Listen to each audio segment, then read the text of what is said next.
Kita melihat selanjutnya teman-teman sekalian, beberapa korban-korban atau korban-korban orang kafir Quraisy di Badr. Nabi SAW memerintahkan sahabat agar mengumpulkan jenazah orang kafir kufar Quraisy tentunya ya. Setelah Abu Jahal jatuh, kemudian mereka diserang dengan kekuatan yang luar biasa tadi, semangat semua mau mati syahid, kocar kacir nih, pada lari, banyak korbannya. Yang sempat lari ditebas dari belakang, jatuh, mati. Nabi SAW suruh kumpulin semua jenazahnya. Kebetulan di situ ada sumur kering, nggak ada airnya. Nabi SAW mengatakan masukkan semua jenazah mereka ke sumur itu. Dimasukkanlah semuanya jenazah-jenazah orang kafir tersebut. Lalu Nabi SAW melihat ke arah tawanan. Ternyata di tawanan ada 2 orang dari orang yang masih hidup dari tawanan Quraisy, yang memang ini adalah musuh terbesarnya Nabi SAW waktu di Mekah. Dia adalah An-Nadhr ibn Harith. Masih ingat gak orang ini? An-Nadhr ibn Harith ini teman-teman yang pernah disewa oleh Quraisy untuk cerita dongeng ya. Jadi setiap Nabi ceramah, dia juga dongeng di sebelah untuk mengalihkan orang gitu. Dan semua ayat yang turun berbunyi Asatirul Awwalin, dongeng-dongeng yang terdahulu turunnya kepada An-Nadhr ibn Harith. Nabi lihat di tawanan, ini orang ikut perang juga dari Mekah.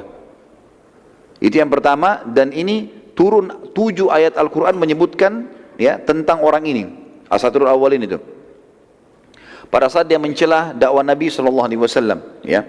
Dan dia sering mengucapkan di Mekah dulu, Muhammad berbohong, saya juga berbohong. Pilih aja mana yang lebih bagus retorikanya. Seperti itulah ya. Nabi SAW menerangkan kepada para sahabat, ini orang perilakunya di Mekah begini. Kata Nabi SAW, bunuh dia. Orang ini nggak layak hidup. Ini orang sudah hina Islam dulu, halangi dakwah, sekarang ikut keluar dengan baju perangnya.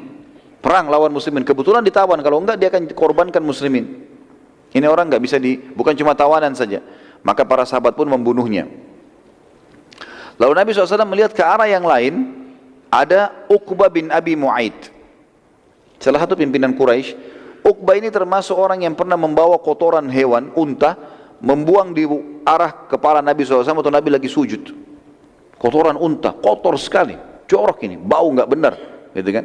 Sampai Fatimah datang dan membersihkan badan Nabi SAW dari kotoran sambil menangis, gitu kan? Yang jelas Nabi SAW melihat orang ini. Lalu Nabi SAW mengatakan, apakah kalian tahu apa yang orang ini lakukan selama di Mekah?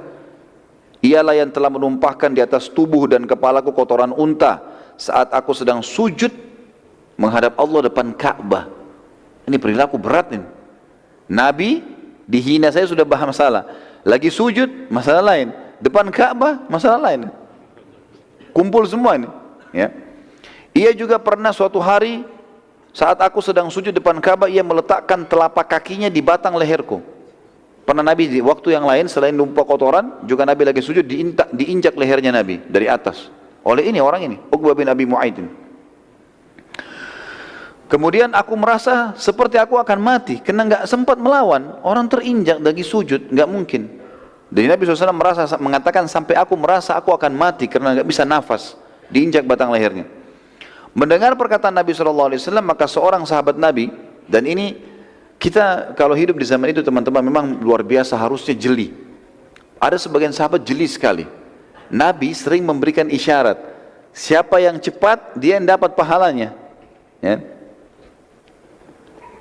Jadi di sini pada saat Nabi menyebutkan keburukan orang ini, sebenarnya Nabi sedang menyuruh membunuhnya, tapi nunggu siapa yang mau mengambil keputusan. Seorang sahabat dari Ansar namanya Al-Him bin Thabit radhiyallahu anhu. Al-Him bin Thabit ini berdiri langsung bunuh Uqbah.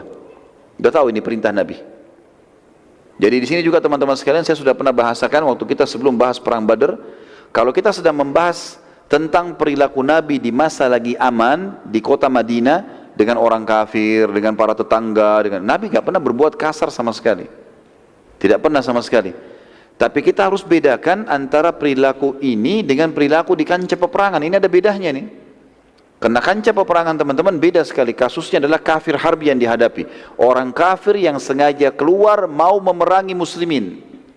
Kalau bukan mereka kalah, mereka akan habisin muslimin. Gitu loh. Makanya perilaku mereka berbeda.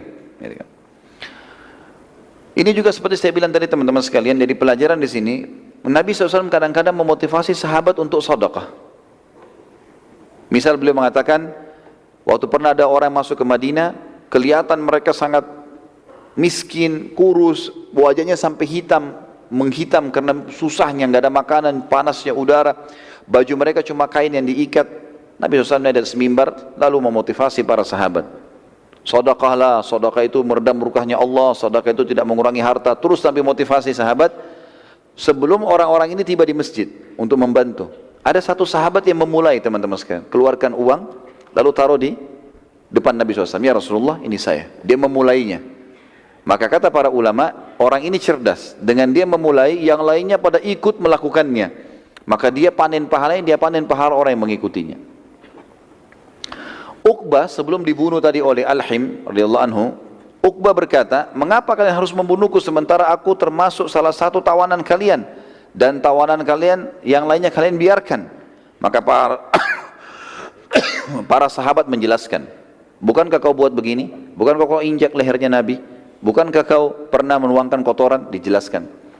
Lalu kedua orang itu pun yang akhirnya dia dibunuh oleh Al-Him tadi, kemudian kedua jenazah ini ikut diseret dan dimasukkan ke dalam sumur tadi. Semua jenazah kufar terkumpul di sumur tersebut kecuali Umayyah bin Khalaf yang tadi dibunuh oleh Bilal. Karena jasadnya waktu ditarik sudah membusuk dan sebagian daging tubuhnya berjatuhan. Sudah nggak bisa lagi. Maka Nabi SAW mengatakan biarkan saja dia. Lalu para sahabat melempari dari jauh dengan batu sampai batu itu membentuk seperti kuburan. Dibiarkan saja. Setelah itu Nabi SAW menuju ke sumur lalu bersabda. Beliau berkata di depan sumur itu, sumur yang ada jenazah orang-orang kafir, mengatakan, wahai Abu Jahal bin Hisham, pimpinan mereka. Jadi nanti kita akan ceritakan bagaimana matinya Abu Jahal ya. Tapi ini kita bahas jenazah-jenazah mereka. Waktu sudah mati Abu Jahal pun. Sekarang ini kita belum bahas bagaimana Abu Jahal proses matinya. Di sini Abu Jahal sudah mati. Waktu sudah mati dilempar ke sumur sama semua yang lainnya. Kata Nabi SAW, wahai Abu Jahal bin Hisham, wahai Utbah bin Rabi'ah, semua korban-korban, dan ini kepala-kepala suku Mekah. Wahai Syaibah bin Rabi'ah, wahai Walid bin Utbah, wahai Abu Bukhturi bin Hisham, wahai Uqbah bin Abi Mu'aid, wahai Nadar bin Harith. Nabi sebutkan satu persatu nama mereka. Terus semua disebut mungkin lebih dari 30-70 orang. Semua disebutin. Lalu Nabi SAW memanggil mereka satu persatu dan bersabda, apakah kalian sudah menemukan apa yang telah diancamkan oleh Tuhan kalian? Sungguh aku telah menemukan apa yang Tuhanku janjikan. Sahabat diam waktu itu. Umar bin Khattab di sebelah Nabi bertanya, ya Rasulullah, bagaimana bisa anda mengajak bicara jenazah sementara mereka sudah membusuk, sudah mati? Kata Nabi SAW, demi zat wahai Umar, demi Allah, ya, maaf, demi Allah wahai Umar, sungguh mereka lebih jelas mendengarkanku di saat ini. Khusus saat ini Allah bukakan untukku ini. Yang lain tidak. Di waktu ini Allah telah membukakan untukku, sungguh mereka lebih jelas mendengarkan perkataanku daripada engkau mendengarkan perkataanku sekarang. Gitu kan? Tapi mereka tidak bisa menjawab. Dan ini sebuah mujizat yang lain yang diberikan oleh Allah SWT kepada Nabi Muhammad SAW untuk menambah kehinaan orang-orang kafir itu yang dulunya memerangi beliau SAW. Di sini kita bisa renungi teman-teman bagaimana janji Allah yang luar biasa, karena semua pimpinan orang-orang kafir Quraisy mati waktu itu. Semua pimpinan kafir Quraisy yang ikut di Badar mati semua, nggak ada yang pulang. Yang pulang cuma prajurit-prajurit biasanya. Semua pimpinannya puluhan orang semuanya mati, kepala-kepala sukunya semuanya mati.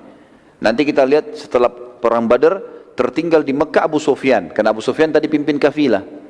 Jadi dia yang sempat lolos, tapi yang lain semuanya mati. Dengan Abu Lahab, yang Abu Lahab kita bahas di awal perang Badar, dia tidak ikut, tapi dia menyuruh seseorang yang punya utang dengan dia untuk pergi, dan itu sebagai balasan utangnya. Tapi nanti kita jelaskan bagaimana matinya juga Abu Lahab di Mekah, dan mati pas setelah selesai perang Badar.